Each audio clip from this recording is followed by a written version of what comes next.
అంటే నేనేం చెప్పబోతున్నానంటే, ఈ ఆదివారం ఆలయానికి చాలా మంది మానేస్తున్నారు. అందులో ఈ ఆదివారం పునరుద్ధాన దినం. ఈ పునరుద్ధాన దినంలో ఉన్న ఆంతర్యం ఏంటో తెలియాలంటే హృదయపూర్వకంగా దేవుని లేఖనాలను వినడానికి సంసిద్ధులు కండి. ఎందుకంటే ఇవన్నీ అండి 4 రోజులు ఉంటే కనిపించండి. లేఖనముల యందు నిత్య జీవము కలదు. వెళ్దామండి ఒకసారి. ఓకే, నిర్గమాకాండము 20వ అధ్యాయము 8వ వచనం. నిర్గమాకాండము 20వ అధ్యాయం 8వ వచనం. విశ్రాంతి దినమును పరిశుద్ధముగా ఆచరించుటకు జ్ఞాపకముంచుకొనుము. చాలండి. ఏమండి, విశ్రాంతి దినములో ఇచ్చిన ఇన్స్ట్రక్షన్స్ ఏంటంటే, ఈ రోజు పునరుద్ధాన దినాన్ని జ్ఞాపకం ఉంచుకోండి అని చెప్పినట్టే మనకి. కానీ పునరుద్ధాన దినాన్ని జ్ఞాపకం ఉంచుకోవడానికి ఎంతమంది దానికి ఇంపార్టెన్స్ ఇస్తున్నారు? ఉదయం లేచినంటే మనకు కొన్ని పనులు ఉంటాయండి. ఆదివారం ఉంటాయండి. ఈ ఆదివారం నాడు ఆలయానికి వెళ్ళాలనే ఆలోచన కంటే నీ షెడ్యూల్ మీద నీ బుర్ర ఎక్కువ ఉంటుంది అనుకుంటున్నాను నేను. ఆ రోజు చేపలు తెచ్చుకుంటాం మనం. ఆదివారం ఆలయానికి వెళ్ళాలనుకునే విషయాన్ని నీకున్న షెడ్యూల్ కంటే ఎక్కువ ఉంటుందా తక్కువ ఉంటుందా? ఒకవేళ లిస్టే రాసుకోవాలనుకున్నారనుకోండి, ఉదయాన్ని లేచినండి ఆదివారం నాడు ఒక లిస్ట్ కావాలి నాకు అని మీ షెడ్యూల్ రాసుకున్నారనుకోండి. చాలా మంది రాసుకుంటారు తెలిసిన, నేను రాసుకుంటాను. ఎందుకంటే నాకున్న షెడ్యూల్ అలాంటిది. ఎక్కడికి వెళ్ళాలో ఏం చేయాలో తక్కువ టైంలోనే ఉదయం నుంచి 10 గంటల లోపు నేను చర్చికి వెళ్ళాలి, 10 గంటల తర్వాత ఇంకో 2 చర్చిలకు వెళ్తాను. ఇవన్నీ షెడ్యూల్ రాసుకోకపోతే నాకు అవ్వదు. కానీ ఆ షెడ్యూల్లో ఏముండాలంటే నీకు నాకు ఎవరికైనా సరే ఏముండాలి తెలుసండి? ఇదిగో చర్చి ముందు ఉండాలి. దేవునికి మహిమ కలుగును గాక. నీ చర్చి ఎన్ని గంటలకైనా కావచ్చు, ఆలయానికి వెళ్ళడం ఎన్ని గంటలు కావచ్చు. మొట్టమొదటిసారిగా ఒకవేళ నీ షెడ్యూల్ రాసుకుంటే ఆదివారం నాడు నెంబర్ 1 ఆలయానికి వెళ్ళాలి. దేవునికి మహిమ కలుగును గాక. మందిరం వెనక మర్మం ఏంటో మనం చూద్దాం. ఎందుకంటే మిమ్మల్ని ఎవ్వరు ఏమంటలేదు కదా మందిరానికి రాకపోతే. మరి విశ్రాంతి దినంలో అలాగుందా?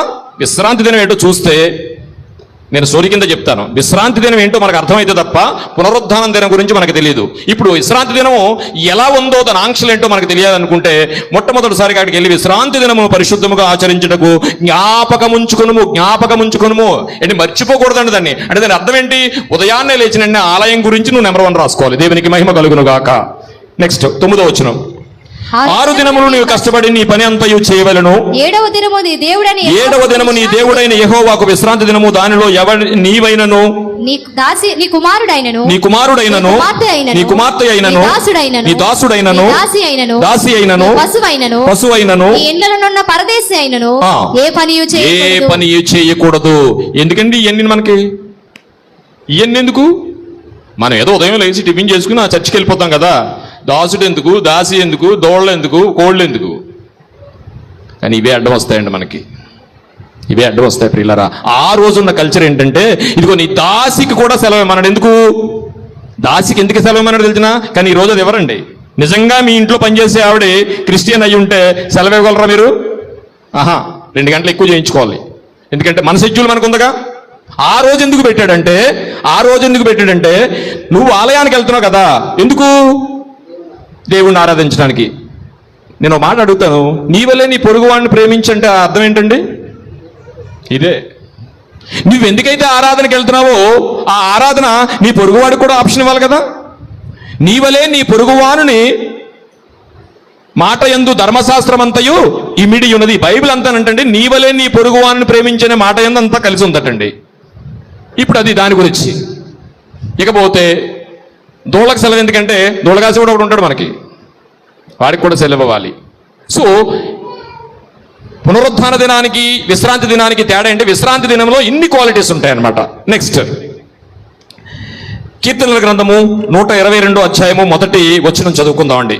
అంటే ఆలయం గురించి దేవుడు ఒక దావీదు గారిని తీసుకుంటే, దావీదు గారటండి తన పిల్లలు తన ప్రజలందరూ ఆలయానికి వెళ్తుంటే ఆయన చాలా సంతోషించేవాడట.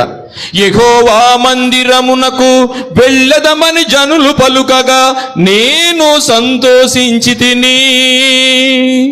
చూడండి, ఆయన వెళ్ళడం కాదట, ఆయన ప్రజలు వెళ్తుంటే విశ్రాంతి దినాన్ని ఆయన సంతోషించేవాడంట. ఎందుకో తెలుసండి, విశ్రాంతి దినానికి ఉన్న ఇంపార్టెన్స్ ఎంతంటండి, ఈ నలుగురు తెలియకపోతే దేవుడు, పరిశుద్ధాత్ముడు, యేసుప్రభు వారు అట్ ది సేమ్ టైం అపవాది ఈ నలుగురు గురించి మనకు తెలియకపోతే క్రైస్తవ జీవితం ఎలా నడవదో, అలాగే ఐదవదిగా ఈ దేవునితో సహవాసం లేకపోతే వాళ్ళ నలుగురు గురించి నీకు అర్థం కాదు. ఈ ఐదవది కూడా మనం ధ్యానిద్దాం.